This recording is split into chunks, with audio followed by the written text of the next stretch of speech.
Safety pin निकाल लिया है। उसके बाद सर कर रहे हैं aim at the seat of fire, जहां पे आग लगी है उसकी सीट की तरफ एम कर रहे हैं। देखिए एम कर रहे हैं। अब तीसरा क्या कर रहे हैं, कीज का हैंडल दबा रहे हैं। अब देखिए नेक्स्ट है तो स्वीप साइड बाय साइड घुमा।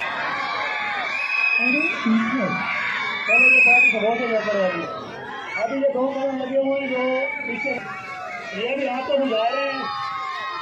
फायरिंग ऑफिसर वाला फायरिंग ऑफिसर चलाए,